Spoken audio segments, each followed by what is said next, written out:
I almost fried my camera sensor for the shot. Hey, my name is Herman Huang.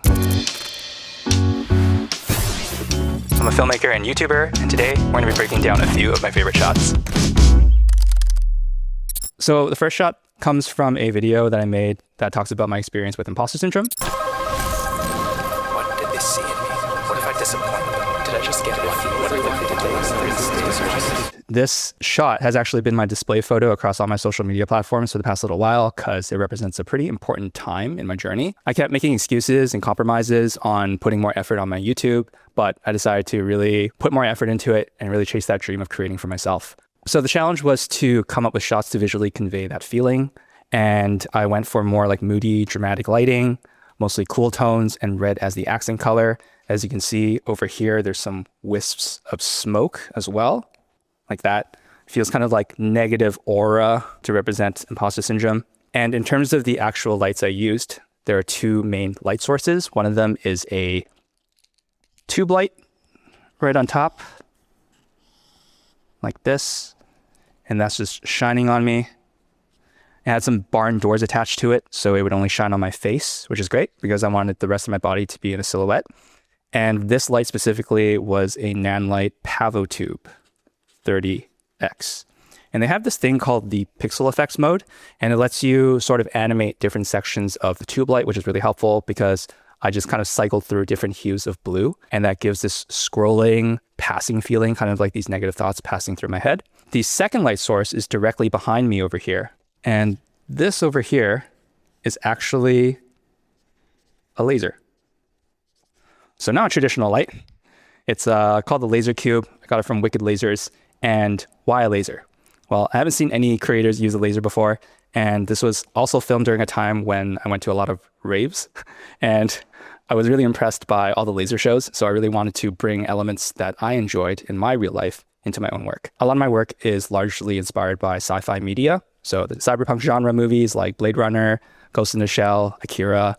And anytime you watch those pieces of media, you would see lasers scanning things. And I wanted to bring that sci-fi element into my work as well. So a laser just made sense. You'll notice that the laser is actually directly behind me. My body's blocking it, but directly in front of me, like right here, is the camera. And I don't know if you know this, but lasers and cameras do not mix well. As soon as that laser beam hits the sensor, it's going to fry it. To prevent that, thankfully, lasers have this thing called like a dead zone or like a safety zone so that you can prevent the laser beams hitting things that you don't want. I tried it out and it worked. I had the camera off, created that safety zone, made sure that I wouldn't hit it. And I am very thankful to say that I'm still shooting with that camera today. So when lasers are in the air, you can't really see them unless they hit something. So in this case, I added a bit of atmosphere, and that's how you get these wisps of smoke. And I just got a cheap party fog machine that I got off Amazon. On top of the live shot, I also added some motion graphics. So you'll see some phrases and words over here. And these are thoughts that would occur in my head when I'm feeling imposter syndrome. I've been making videos for almost 18 years now. And I've been very lucky and very fortunate to work with a lot of world-renowned brands, Netflix, Adobe, Reebok, Dell, so on. And each time they hire me, I always think to myself, like, what do they see in me? What if I fail them? What if I suck? What if I disappoint them? All these things, all this negative self-talk. And I wanted to, visually show that through motion graphic. And I did this with just After Effects. I used a simple typewriter effect. And then I fed the text animation through a CRT emulator. I believe the one I used was specifically from Happy Editing and Fred Pelle. And that was basically how I created the effect. But as you'll notice, as the shot plays, there's more and more of these lines that sort of like fill up the screen until it becomes white. And that's just to create that sense of overwhelmment, the same overwhelming feeling that I would have when I'm hired for these jobs. So yeah, that's the shot.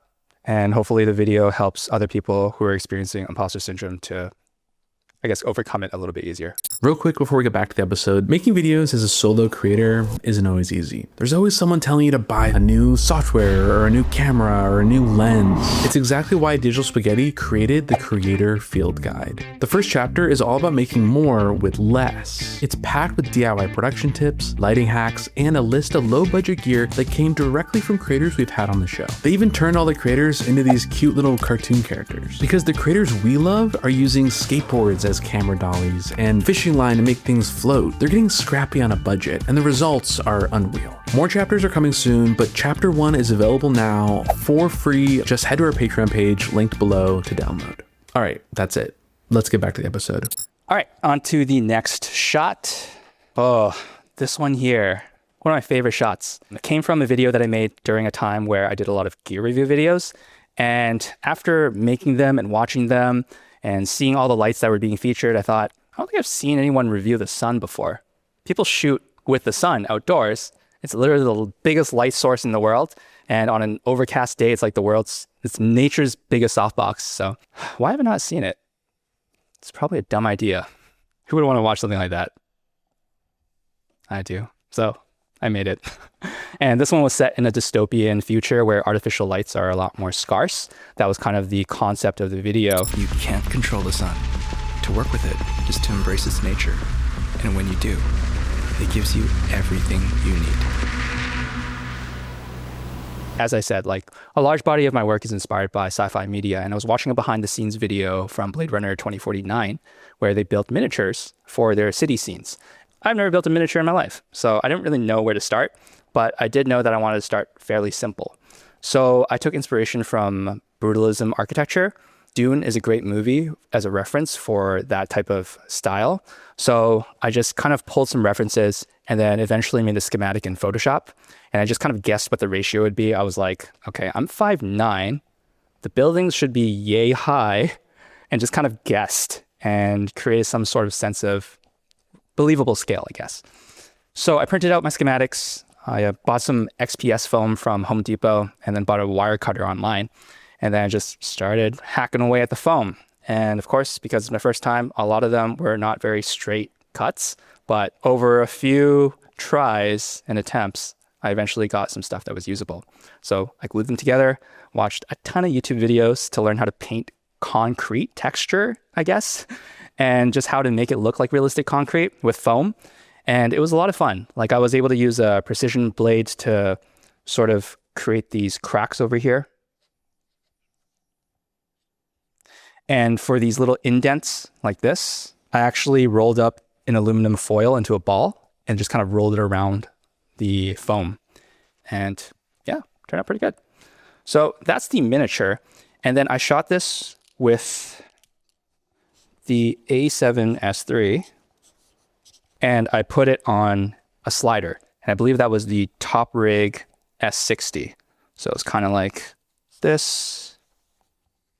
And then we are basically pushing in to the shot like that.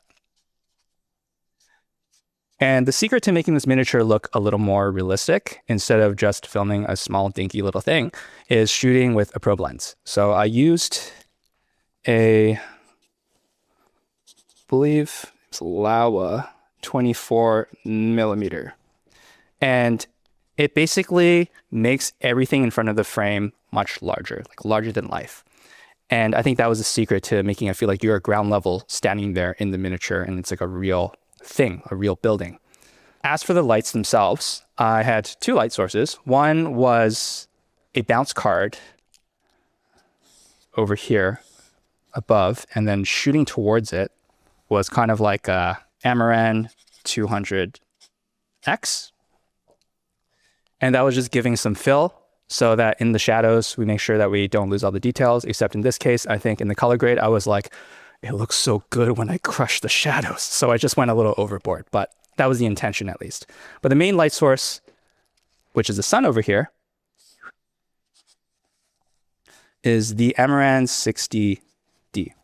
That light, of course, is the sun. It's like a nice hard source. It really accentuates, the theme of it being a review of the sun.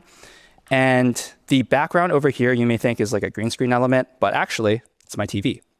So during that time, I was watching a lot of behind the scenes where films and shows were filming on LED volume. And I thought, well, I do a lot of like big budget things scaled down. And a scaled down version of an LED volume is basically my TV. So let's give it a try. So I got a stock image of the sunset and basically positioned it so it would be the same size as the 60D. And then I positioned the image so that the sun would be aligned with the light source. And then in post, I just basically hit it with a solid in After Effects. So although the background is not a green screen element, I am. So that's a real me. I filmed it in my office, my very, very small office where my green screen did not cover me entirely. So I did a lot of VFX work, and we love fixing things in post, don't we? But I think it ended up looking pretty clean over here. So I scaled myself down. And in terms of knowing how small I should have myself, there was a bit of guessing work, but I also created a bit of like a stand-in. So I cut up a little bit of XPS foam that was initially kind of like this rectangle thing. And that allowed me to know how the light would react when it hits that object in that space. And also it gives me a sense of scale. So I scaled myself down to that. And then another piece of detail over here is this shadow to make it really look like I'm not just floating in the scene. And that shadow was a mix of the actual shadow from the stand-in that I cut out from XPS foam, and also the green screen element of me, that's a silhouette. And then I just kind of turned it into a 3D layer and then rotated it a little bit so it would be the same plane as the shadow. And then just a bit of masking work for it to look a little more realistic. And then the finishing touch is really just traditional compositing. I just kind of matched the light between me and the background, added a bit of glow over here along the edges of my silhouette. So it looks a little more realistic. And it's not too visible over here, but I also added a bit of like God rays. And what that is just making light a little more visible. You can see lines. And as I move, those lines move a little bit as well. And they kind of shine from the sun, sort of like that. And those little bits of details all just kind of added up to become something that looked pretty good, I think. So because the green screen wasn't big enough to film myself, really, I did a combination of techniques. The main one is using key light. That's the one that you usually use, and it did a bulk majority of the job. At least that's what I thought, because I looked at it and I was like, oh, this is not very like keyed. So I had to use the roto brush in After Effects. And then I especially did that for the legs on the bottom, because that's where all the folds and creases from the green screen that wasn't lit evenly was. And I think that's where I spent like 60% of my time, to be honest. Here we go. On to the next one. What do we got? This shot's great. Also a shot I love. And it comes from a video talking about my experience with sound design. So there's some tips and techniques to help other creators that I learned along my journey. Pretty visuals grab your attention, but it's sound that keeps you hooked.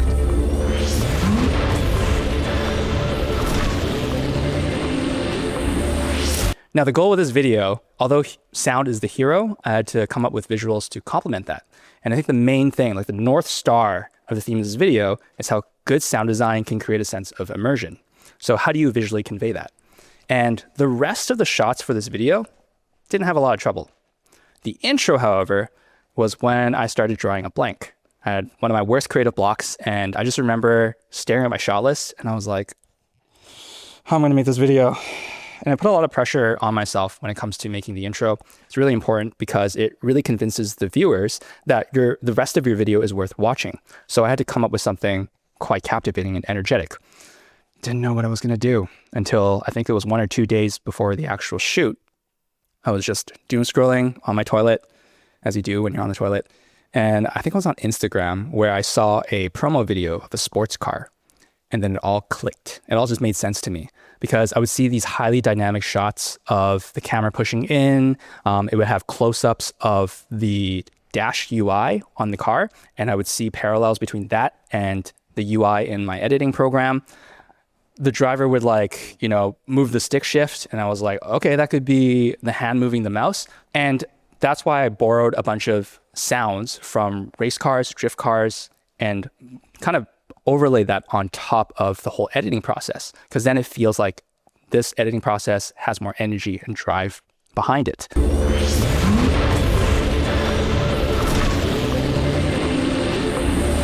And that's why I went with the theme of this race car, this drift car, and the inception of this shot that you're seeing right here. So this shot here was a stock footage shot that I found, and it's basically an FPV drone that follows a car that's drifting.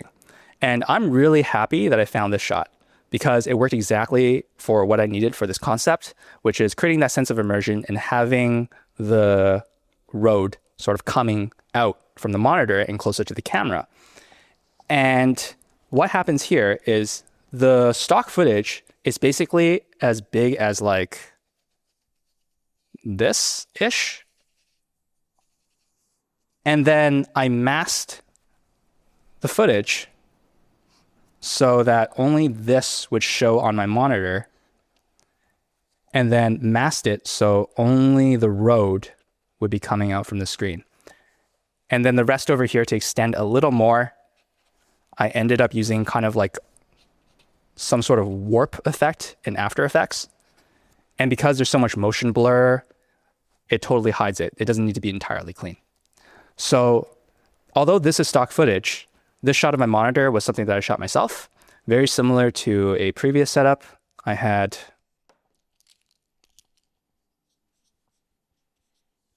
the A7S III on a slider. Also with a probe lens. And the reason I like using a probe lens, especially for shots like this, where we're pulling out from something that's quite close, in this case, my monitor, is because it just has a very nice barrel distortion that makes it feel like you're closer to the subject than you actually are. That's why I like to film a lot of my monitor shots with a probe lens. In this case, when it's pulling away from the monitor, it feels like you're kind of like giving more room for the road to really protrude and extend past the monitor. And the last little detail, again, the sense of immersion being the North Star, I was like, okay, what else could I do to this shot to make it feel more immersive? Well, if this road was literally coming out of the monitor, what are some elements that could fly out from this shot? And the immediate thought, the most obvious one, was the smoke from the tire as the car is drifting. So I added a little bit of smoke as an overlay in After Effects, and you don't see it over here, but as it plays out, it just sort of creeps in from the corner of the screen and fills up the space. And that level of detail is what I think really makes this effect sell. And why I wanted to share tips and techniques on sound design specifically is because I think it's a very overlooked process that is really important, because you can watch videos that are of bad quality and have good sound design, and you can actually get through them. The way I approach sound design is usually I will have it complement the visuals, because visuals are important. We don't want to forget that. But if we have sounds to support that, and they could be literal sounds of things that you see on the screen, in this case, a car is drifting. So of course I'm going to add sounds of drifting car. But if I want to add a little bit more energy, I'll also think of sounds that are similar to what I want to achieve that aren't literal. All right, moving on to the next shot. This one is from a video that also means quite a bit for me. The feeling of not making anything at all became heavier than the fear of imperfection. So I tried something. What if I just gave myself one day to make tiny passion projects? This one comes from a video where I talk about my regrets and some mistakes I made as a video editor. It was during a time where I think I was like 7 years into my career, and I was hitting some sort of glass ceiling. I wasn't feeling the same excitement that I did when I first started making videos. And I wanted to come up with some sort of visual to convey that feeling. I was thinking like, okay, so when I'm feeling that way, it feels like there's a void in me. There's like a black hole in my head eating up all this excitement, I guess. What if I actually used a black hole and put it in my head? It might be a little bit on the nose, but I remember watching the movie The Creator, the design of their androids, they would have like their heads hollow. And I thought that was pretty visually interesting. So I gave it a try, and using a double exposure technique, I thought it looked pretty good. What a double exposure is it basically blends 2 frames into one. So in this case, the brighter parts of the dark hole is showing in the darker parts of my silhouette. This shot over here is actually stock footage. It's a stock animation of a black hole, and it looked pretty cool. This shot over here is, of course, me, and it is silhouette. And it's basically a camera that's placed over here as a profile shot.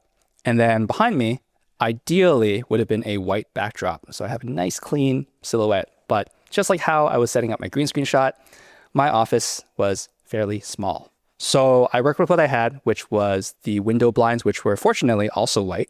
And then I just chucked a bunch of light at it. It was the Amaran 200X. Again, I just blasted a bunch of light and then made sure there wasn't too much light on the camera side. So that way it's a clean silhouette. But the problem was there was some overlap of like the background of my office. I got a picture frame and my monitor was here and my desk was here. So as always, what we love to do is fix things in post. So I remember spending hours trying to clean up that edge, but it was worth it. This glitchy element over here, you'll see like these lines over here where it's slightly distorted. I added a VHS overlay, And then not only do you see a bit of those lines, but I also use the VHS overlay as a displacement map. And what that is it basically tells like, oh, the brighter pixels, let's move them over a little bit. And that's why you'll see a bit of the brighter pixels over here are actually pixels of the black hole, just shifted over very slightly. The last little bit of detail that is not in this frame, when we play it out, there's a bit of like a border thing that happens that's glitching around, and there's like a little bit of text and detail. It's something that I wanted to add because we're working with a digital medium. It looks visually interesting. And that overlay was created from scratch. What I did first was I initially animated it in After Effects, and it was just like a simple shape layer and also some text that you can't really read. And then I fed it through a circuit bender. You're basically taking the video signal, and then with some knobs and some switches, you're scrambling that signal to create this glitchy look. I add a level character that I think that digital stuff can't necessarily achieve. And I think this is really important to mention, especially while AI is so prevalent. And it's that I believe, especially in a creative field, like, just so you know, I'm not like against AI. I use it for background extensions. I use it to remove objects. I think it's great for overcoming logistic barriers, but as a creative, I don't think it's always about optimization and efficiency. When you're adding more process to your work, you're actually creating more room and opportunity for you to add a little more of yourself in there. When I'm turning those knobs and I'm flicking those switches to add that glitch in, you're adding this like handmade feel to it. You're using your intuition. You're actually like experimenting. And ultimately, it's fun. And that's why we create. So you'll notice the aspect ratio of the shot is a little bit different from my other ones. So this one is 4:3, not 16:9.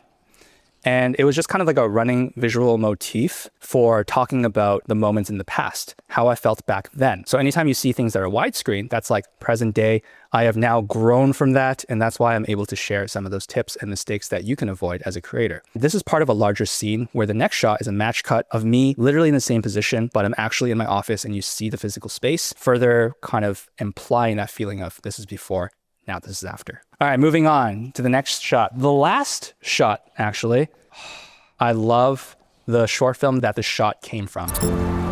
You are a vessel holding the seeds of ideas. But where do they spring from? The source is boundless, unselective.